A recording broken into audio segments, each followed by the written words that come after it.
We're just listening to officials there in Tennessee talking about the deadly flooding that has already claimed the lives of 21 people there. We just heard there from Governor Lee saying that they are now working on a request for federal emergency assistance. So a lot unfolding there on the ground in Tennessee. So many people impacted by the devastating flood. One of those is Casey Hipshire. She joins me now on the phone. She lost her home in this terrible flooding. Casey, thank you for joining us. How are you doing right now? Holding up, holding up the best I can. Tell me what you've been going through over the last day. Sorry. I'm sorry. That's okay. A lot of heartache. Watching my neighbors suffer too, just like I did. Going back and looking at all the destruction. It's devastating, absolutely devastating, but thankful and extremely thankful to God that we're alive and I have my family. That is such a blessing. When you woke up and you realized the water was rising yesterday morning, what went through your mind? What was that like? I was just praying that it wouldn't get any higher, and then it just came so fast. And I packed a bag as quick as I could for all of us. And next thing I know, the water's in my house and it's up to my chest.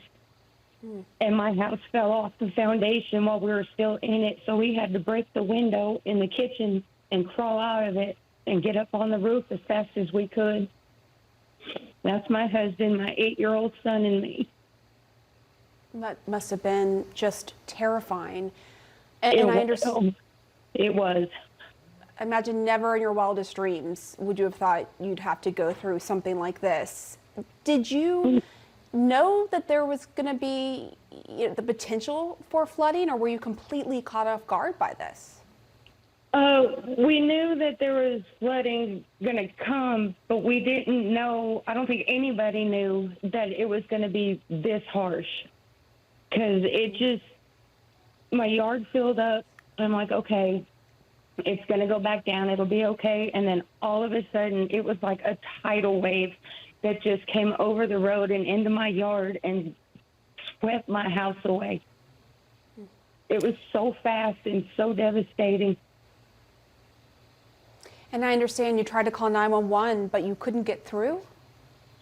I called them at least 10 times, and they said that there was people on the way. Just be patient. And by the 11th time I called, I said, please, somebody just come, because the call went to Dixon.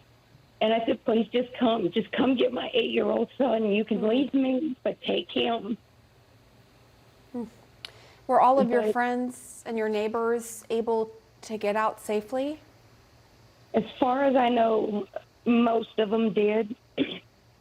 All of them lost their houses and lost a lot of things, but I don't know how many, unfortunately, have perished. I'm not sure, and my prayers are with their families.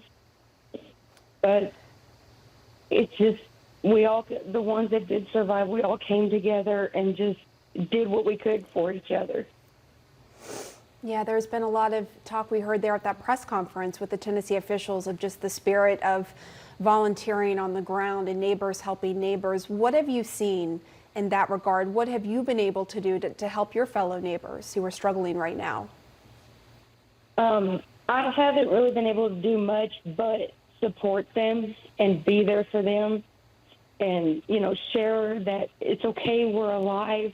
We can do this. We can work together. We can come together and we can rebuild. We will make it. And I by the way, haven't been able to give them money or anything, but we will get together and we will make it together. Those words of encouragement can go such a long way. What do you and your community need right now? In all honesty, a lot of it is monetary to help us try to start the rebuilding process. And the other part is, like clothing and bath supplies anything that we can do, bottled water, canned foods if we have to, just to keep us all going. Because like my house and like a lot of other houses, they're completely demolished. There is no house. So what comes next for you and your family? Like, where are you now? What does the future look like for you right now? For our family, and I hope other families think the same way, but we are thinking positive with the support of everybody. And then we're just going to start slowly, rebuild. We're going to beat this. We're going to get over it, and we're going to stick together. That is an incredible attitude to have after going through what you and your family just went through, Casey. And we thank you for coming on and sharing your story. Thank you so much, and we all wish you the best of luck. Casey Hipshire, we appreciate it. Thank